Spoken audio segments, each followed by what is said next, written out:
From Twilight to The Dark Knight, Pattinson was paid $3 million upfront for the role of the Caped Crusader, which seems like a lot, but is actually quite lower than some other past Batmen, as Christian Bale was compensated between $9 million and $15 million for his casting in the Dark Knight trilogy. But as the Batman film has been receiving raving reviews across the board and set to soar onto HBO Max, time will tell what major box office bonuses will come his way. Also, as history has shown, with great success of superhero movies comes many sequels, action figures, video games, merchandise, and much more, thus punching up Robert's $100 million net worth into higher figures.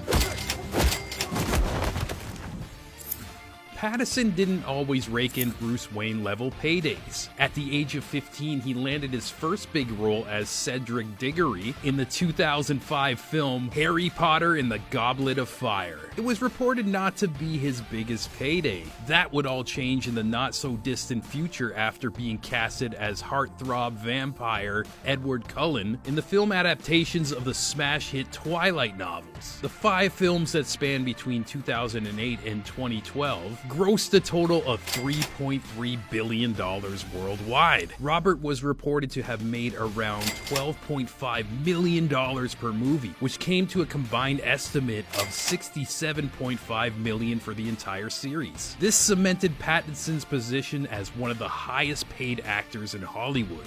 And speaking of being paid, on the record he would continuously mention that money was the only reason he was doing the Twilight series, as he would playfully roast the entire franchise during all major press junkets he was forced to do around the film release dates. There's a lot of stuff in the Twilight world that doesn't make any sense. It's like, why are they still going to high school?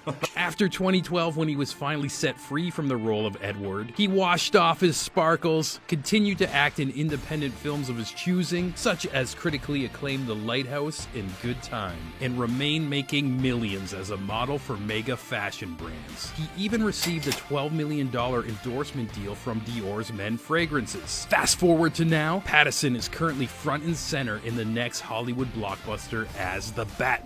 That will surely put him back in that Twilight dollar bracket.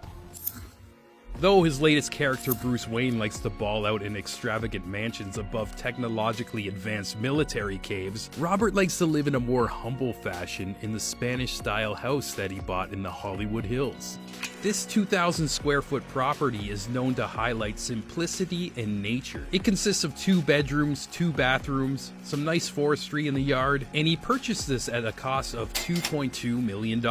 Besides a couple fancy cars in the garage and dropping $17,000 for a fancy Japanese toilet called a Toto, he likes to keep the space very simple and just cozy enough for him and his adopted dog named Bear. But speaking of what's in the garage, Robert is the owner of 3 vehicles. First up is his 2011 red Chevrolet Silverado. He bought the truck for $2,500, and it's hilariously similar to the whip he drove around in the Twilight series. He also owns a 718 Porsche Boxster he purchased for $59,000 that has the most unique sleek green color.